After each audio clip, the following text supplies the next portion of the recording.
أعوذ بالله من الشيطان الرجيم. بسم الله الرحمن الرحيم. الرحمن علم القرآن خلق الإنسان علمه البيان. الشمس والقمر بحسبان والنجم والشجر يسجدان والسماء رفعها ووضع الميزان ألا تطغوا في الميزان وأقيموا الوزن بالقسط ولا تخسروا الميزان والأرض وضعها للأنام فيها فاكهة والنخل ذات الأكمام والحب ذو العصف والريحان فبأي آلاء ربكما تكذبان خلق الإنسان من صلصال كالفخار وخلق الجان من مارج من نار فبأي آلاء ربكما تكذبان رب المشرقين ورب المغربين فبأي آلاء ربكما تكذبان مرج البحرين يلتقيان بينهما برزخ لا يبغيان فبأي آلاء ربكما تكذبان يخرج منهما اللؤلؤ والمرجان فبأي آلاء ربكما تكذبان وله الجوار المنشآت في البحر كالأعلام فبأي آلاء ربكما تكذبان كل من عليها فان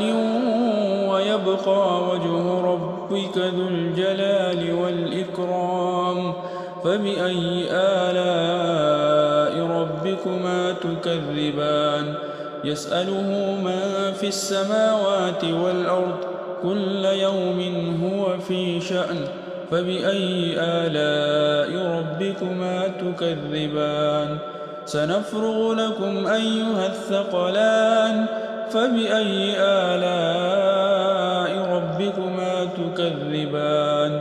يا معشر الجن والإنس إن استطعتم أن تنفذوا من أقطار السماوات والأرض فانفذوا لا تنفذون إلا بسلطان فبأي آلاء ربكما تكذبان يرسل عليكما شواظ من نار ونحاس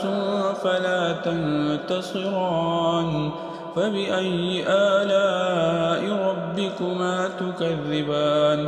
فإذا انشقت السماء فكانت وردة كالدهان فبأي آلاء ربكما تكذبان فيومئذ لا يسأل عن ذنبه إنس ولا جان فبأي آلاء ربكما تكذبان يعرف المجرمون بسيماهم فيؤخذ بالنواصي والأقدام فبأي آلاء ربكما تكذبان هذه جهنم التي يكذب بها المجرمون يطوفون بينها وبين حميم آن فبأي آلاء ربكما تكذبان ولمن خاف مقام ربه جنتان فبأي آلاء ربكما تكذبان ذواتا أفنان فبأي آلاء ربكما تكذبان فيهما عينان تجريان فبأي آلاء ربكما تكذبان فيهما من كل فاكهة زوجان فبأي آلاء ربكما تكذبان متكئين على فرش بطائنها من استبرق وجنى الجنتين دان فبأي آلاء ربكما تكذبان فيهن قاصرات الطرف لم يطمثهن إنس قبلهم ولا جان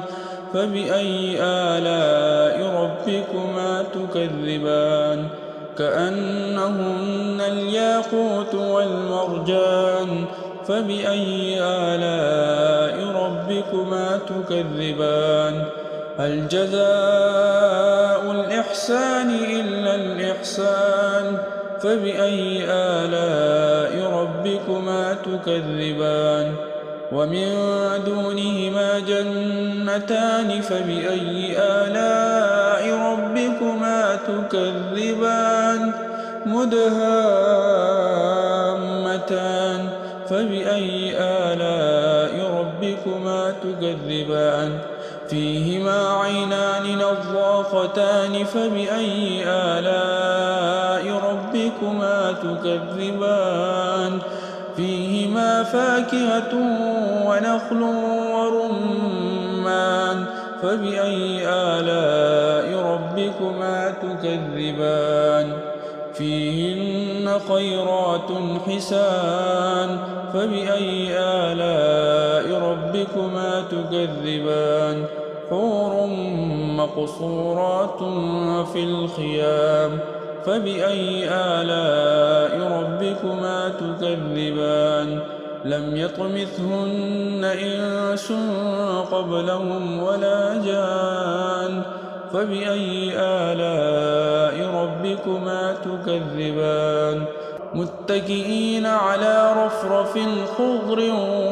وعبقري حسان فبأي آلاء ربكما تكذبان